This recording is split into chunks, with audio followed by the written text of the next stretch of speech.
है शाम के 7 बजे। बोर्ड देखिए, ओखलढुंगा। जो क्षेत्र अपने वाइल्ड लाइफ और टाइगर अटैक्स के लिए काफ़ी फेमस हुआ है पिछले 1 साल में, आज हम वहाँ से अपना व्लॉग शुरू करेंगे। और आज हमारी जर्नी रहेगी भलौन विलेज तक। वही भलौन विलेज जहाँ अभी कुछ हफ्ते पहले एक बिहार के श्रमिक को टाइगर ने मारा था। Labour from Bihar was killed by the tiger which of course was rescued. So चलिए इस जर्नी में हमारे साथ। So guys, Okhaldhunga village cross करते ही अब हम आ गए जंगल रोड पे। और मेरे ख्याल से यहाँ से जो हमारा गंतव्य है भलौन वुड बी हार्डली 15 किलोमीटर्स। तो आराम से चलेंगे रास्ता देखते हुए। दोनों तरफ आप देख रहे होंगे ये झाड़ियों से पटी हुई है। सो काफ़ी डेंस अभी माहौल है यहाँ पे। और क्योंकि सर्दियों का वक्त है तो इस समय अंधेरा भी हो गया।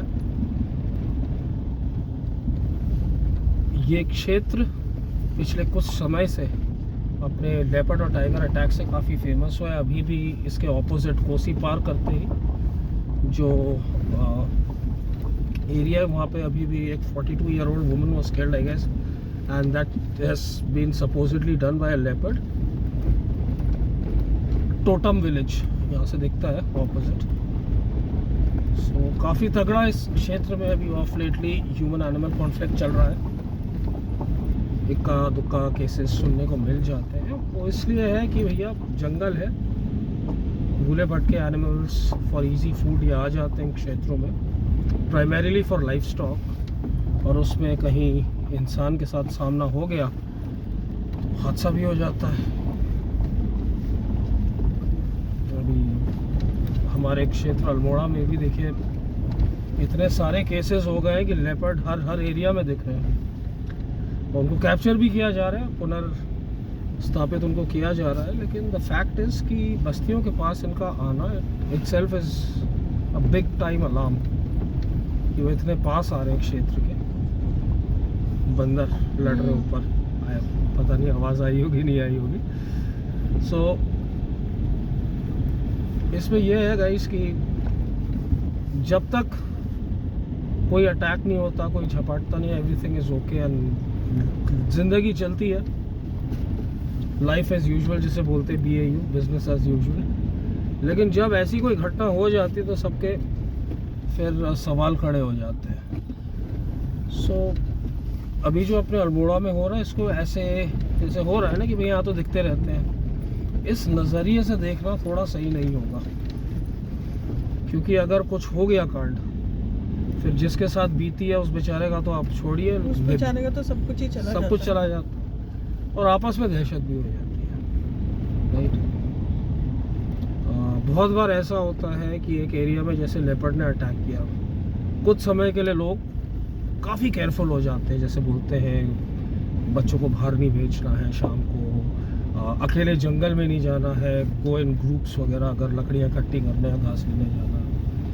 जब धीरे धीरे करके समय को, उस वारदात को थोड़ा समय हो जाता है तो एक ह्यूमन नेचर है ना, एक कंप्लेसेंसी आ जाती है। और उसी कंप्लेसेंसी का फ़ायदा लेपर्ड तो बहुत ज़्यादा उठाता है क्योंकि it's a very very clever animal. और फिर उस कंप्लेसेंसी का फ़ायदा ये होता है कि बस हम फिर से वही लापरवाही करते हैं और वहाँ पे कांड हो जाता है। और दूसरी चीज़ नीतू तुमने देखी होगी, अपना जो अल्मोड़ा का वन क्षेत्र है उसमें there is a serious lack of wild animals. आज से 20-25 साल जितना काकड़ घोरड़ उस क्षेत्र में था, आज के वक्त कुछ भी नहीं है। हाँ। केवल इक्का दुक्का जंगली खरगोश दिख गया, वो तो कल दिख गया, बस कल दिख गया एक। उसके अलावा यू ओनली हैव लेपर्ड्स। तो अब ये लगाइए, अगर आपने उनके जंगल काट दिए, उनके जंगलों से उनका जो प्राइमरी सोर्स ऑफ फूड है उसका शिकार कर लिया, बचा ही नहीं, तो वो बेचारा क्या करेगा। It will have to come to areas of habitation. और एक अभी बड़े अच्छे यूट्यूबर है, उनका ये कहना था कि आप एक क्षेत्र में ही क्यों जानवरों को रख रहे हैं, अगर आपको रखना है तो वाइड स्प्रेड रखिए ना, ताकि पूरे इलाके में जो उनका प्राइमरी सोर्स ऑफ फूड है वो चलता रहे और ह्यूमन एनिमल कॉन्फ्लिक्ट्स होने के चांसेस कम हो। तो अगर यहाँ पे बहुत ज़्यादा हिरन है क्षेत्र में, जंगली सुअर ज़्यादा है जो है, उनको उठा के ट्रांसफ़र देम टू एरिया जहाँ पे उनकी ज़रूरत है।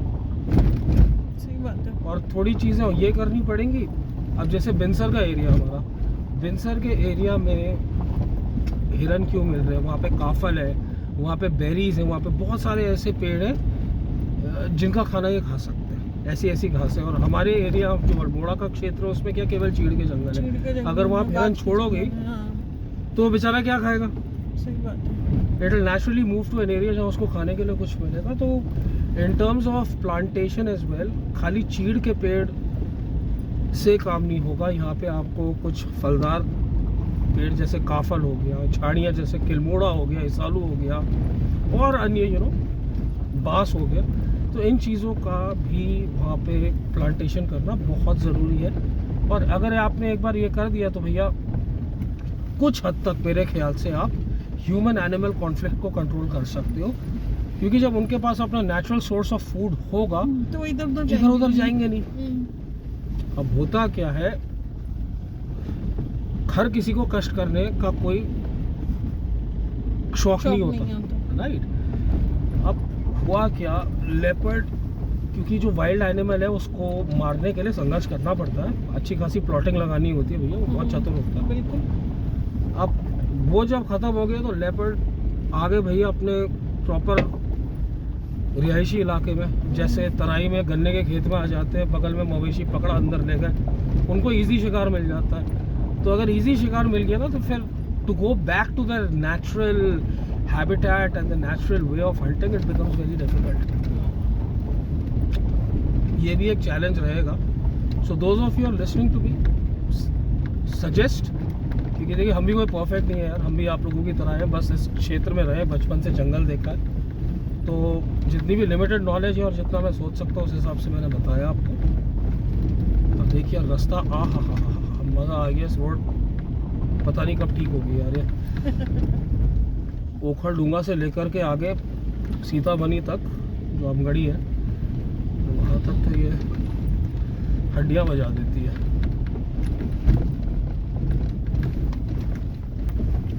और धीरे धीरे करके हम कॉर्बेट के जंगल के अंदर घुसते जा रहे हैं सीताबनी की तरफ से।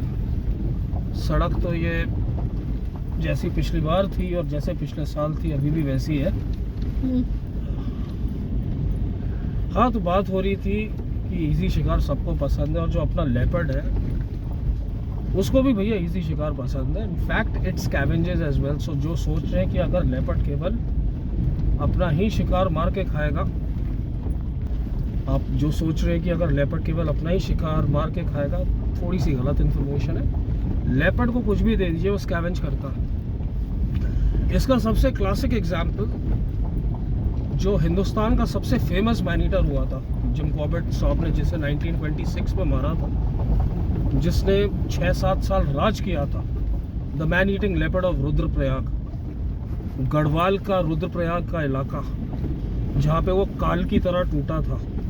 वहाँ के लोकल्स को तो खाया ही खाया था। और उस समय में हरिद्वार से लेकर के ऋषिकेश होते हुए केदारनाथ जी और बद्रीनाथ जी की जो यात्रा है वो पद यात्रा होती, ऑफ कोर्स रोड्स थी नहीं। तो उस समय जो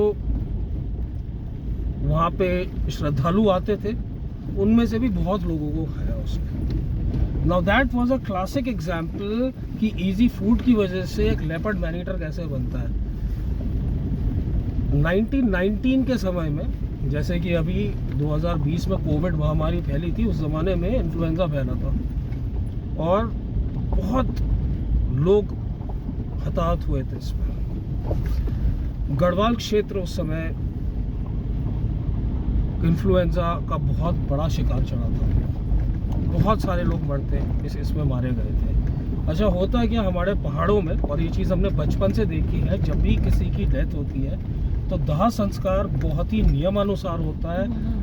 नदी के किनारे मिलते हुए पानी के बीच में मुखाग्नि दी जाती है, चिता लगाई जाती है। और पहले से ही जो हमने अपने बड़ों से सुनते आए हैं वो ये है कि इस प्रथा को बहुत ही रिलीजियसली किया जाता था कि भैया पहाड़ के टॉप से आप अर्थी लेके राम नाम सत्य बोलते हुए पूरा घाट तक आएंगे नीचे।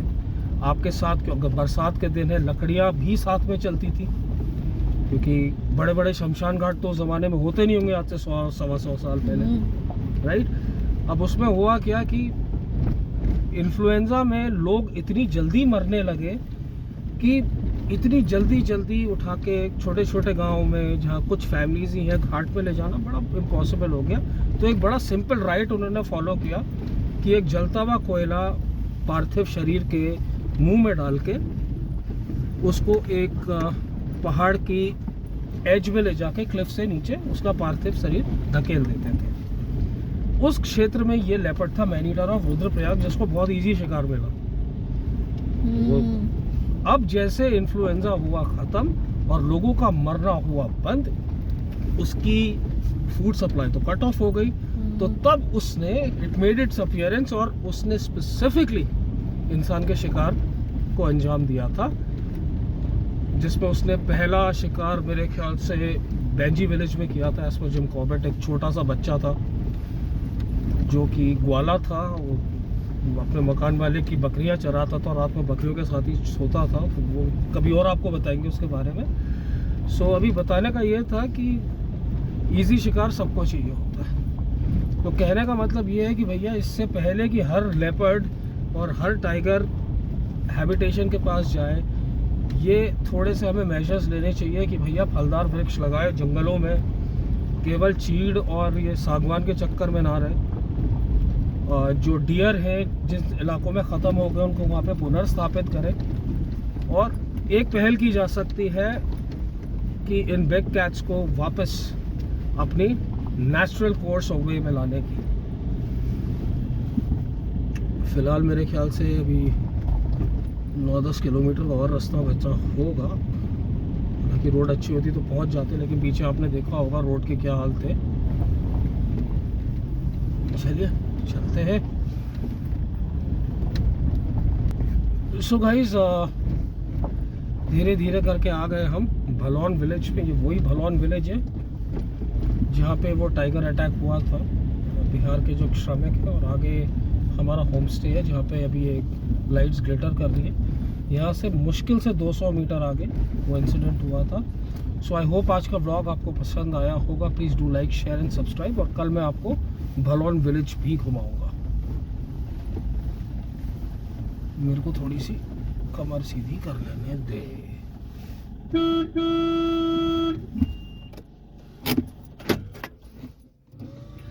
हाय शेरू।